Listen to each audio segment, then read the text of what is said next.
नमस्कार दोस्तों, आज की वीडियो में हम बात करेंगे इंडियन पोस्ट जीडीएस ग्रामीण डाक सेवक की कट ऑफ के ऊपर।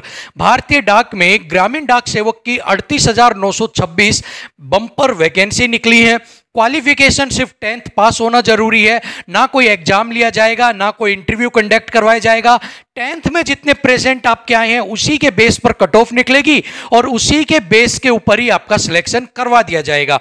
लेकिन अब सबसे बड़ा सवाल यही है, कितने प्रेजेंट वालों को फॉर्म को फिल करना चाहिए, कितने प्रेजेंट वालों को फॉर्म नहीं फिल करना चाहिए, कितने वाले सेफ है, कितने से नीचे वाले का नंबर नहीं आएगा। ये सारी चीजें आपके दिमाग में कहीं ना कहीं चलती रहती है और चल रही भी होंगी।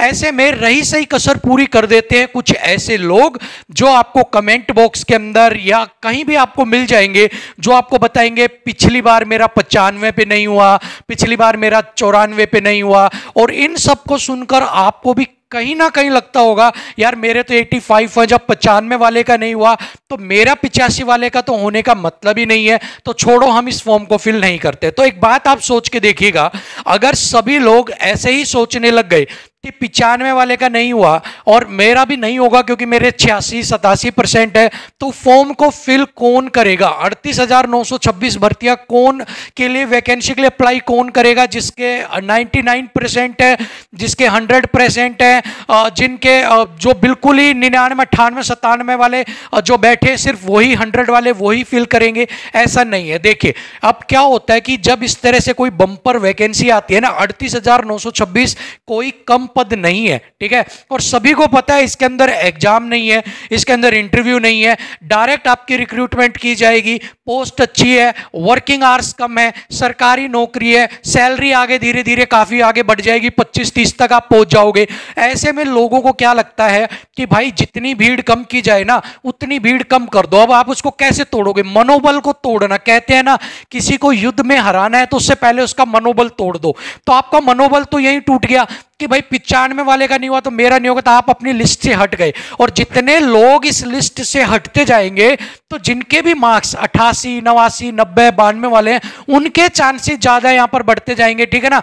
सो ऐसे में जब भी कभी बम्पर वैकेंसियां निकलती हैं और जहां पर आपके लिए सब कुछ फेवरेबल होता है, एग्जाम नहीं है, कोई इंटरव्यू नहीं है, आपके लिए कोई मेहनत मशक्कत का काम नहीं है, सिर्फ आपको अप्लाई करना है, ऐसे में इस तरह की अफवाहें, इस तरह का जो सारी चीजें यहां पर उठ जाती हैं। तो ऐसे में आपको ध्यान रखना है कि आपको फॉर्म जरूर फिल करना है, किसी की बातों पर ध्यान यहां पर आपको नहीं देना है।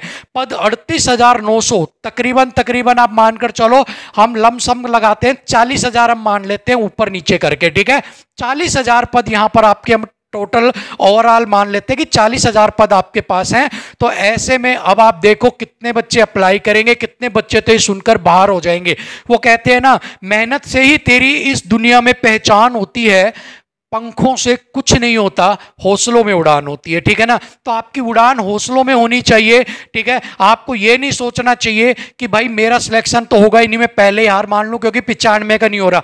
किसी को नहीं पता कि 95 का नहीं हुआ तो इस बार भी आपको क्या लगता है आपका नहीं होगा, ठीक है ना। सो यहां पर जो भी बच्चे सोच के बैठे कि यार मेरे प्रेजेंट 80 है, 85 है और 87 है, मेरा नहीं होगा क्योंकि पिछली बार 96 वाले का नहीं हुआ, वो यहां पर बिल्कुल सचेत हो जाइए। कभी ऐसा ना हो सभी के सिलेक्शन हो जाए, आप बैठे रह जाए। इस तरह की चीजें, जब अच्छी चीजें आती है जिस पे एग्जाम ना हो, कोई और आपको दिक्कत ना हो, तो ये चीजें आपको डिमोटिवेट करने के लिए मार्केट में जरूर आती हैं और इस बार भी आई हैं। सो आप सभी लोगों को जो भी अपनी हिम्मत हार के बैठे उनको फॉर्म फिल करना है। यहां पर अगर हम बात कर लेते हैं कितने परसेंट से ऊपर वालों को 100% लगाना ही लगाना है फॉर्म, ठीक है।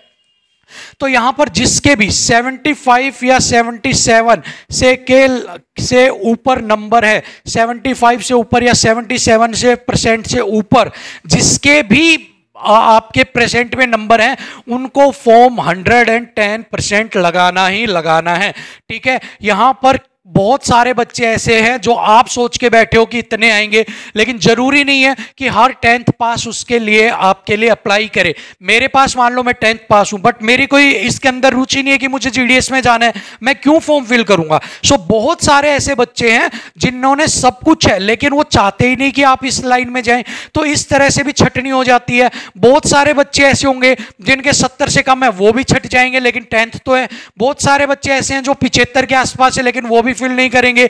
बहुत सारे बच्चे ऐसे हैं जिनका मन ये करेगा कि यार तेरे 80% है, 95 वाले का भी नहीं हुआ, तू 100 रुपए भी क्यों दे, हो सकता है तेरे वेस्ट हो जाए। तो जब छटनियां होनी शुरू होती है ना, फिल्टर होने स्टार्ट होते हैं, उस समय में चांसेस बढ़ जाते हैं आपके कि आप जिस भी आपने फॉर्म अप्लाई किया है उनके सिलेक्शन के। कई बार तो ऐसी कंडीशन आ जाती है कि आपके फॉर्म पूरे नहीं पढ़ पाते। बहुत सारे बच्चे ऐसे होते हैं जो आ नहीं पाते। ऐसे में जिन बच्चों ने फॉर्म लगा दिया था गलती से भी, उनके सिलेक्शन हो जाते हैं। तो आपको ऐसी गलती नहीं करनी है। 75% से ऊपर जिसके भी नंबर हैं उसको सभी को फॉर्म फिल करना है। कुछ रिजर्व कैटेगरीज हैं आपकी, उनके लिए तो 0 फीस है। यूआर और ओबीसी के लिए 100 रुपीज फीस है। मैं कहता हूं 100 रुपीज बहुत बड़ी फीस नहीं है आपके लिए, बहुत बड़ी आपके लिए इतनी अमाउंट नहीं है। आप यूं समझ लीजिए आपके जो थोड़े मोड़े खर्चे आप अपने खाने पीने का बाहर करते हैं वो भी कम कर दोगे तो 2 या 3 दिन का आपका खर्चा है। लेकिन फॉर्म आप जरूर लगाना, ऐसा ना हो आपको पछताना पड़े। 75 से ऊपर वालों सभी को लगाना है। कंडीशंस का कुछ नहीं पता होता, एग्जाम नहीं है, कुछ भी नहीं है, आपको सिर्फ फॉर्म लगाकर छोड़ देना है।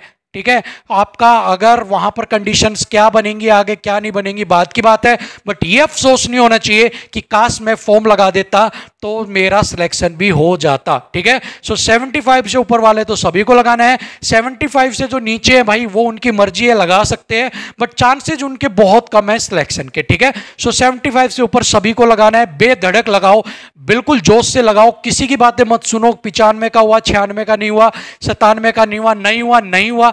फिर उनसे आप पूछो जब तुम्हारा पिछली बार ही 97 में नहीं हुआ तो इस बार क्यों अप्लाई करने आए हो ना करने। वो 96 वाला भी अप्लाई कर रहा है, क्यों कर रहा है जब पिछली बार नहीं हुआ? क्योंकि उनको पता है इस तरह से लोग, जितनी भीड़ कम होगी उनके चांसेस ज्यादा हो जाएंगे। ठीक है ना, सो आप अपना चांस किसी और को खैरात में मत दीजिएगा, अप्लाई कीजिए, उसके लिए तैयारी कीजिए, आराम से आप छोड़ दीजिए करके। आपको कोई कुछ नहीं करना, रिजल्ट आए आपका सिलेक्शन होता है बहुत अच्छी बात है, नहीं भी होता है तो आपको कोई इतनी बड़ी आपने धनराशि उसमें निवेश नहीं कर दी है कि आपको उम्र भर के लिए माथे पे हाथ रखना पड़े। ठीक है, सो यही सब कुछ है। 75% से ऊपर वालों को सभी को फॉर्म लगाना है, उनके चांसेस ज्यादा हो जाएंगे जितने, क्योंकि यहां पर मैंने आपको बता ही दिया क्या क्या फिल्टर यहां पर लगने वाले हैं। ठीक है, सभी के लिए इतना ही। थैंक यू सो मच, नमस्कार।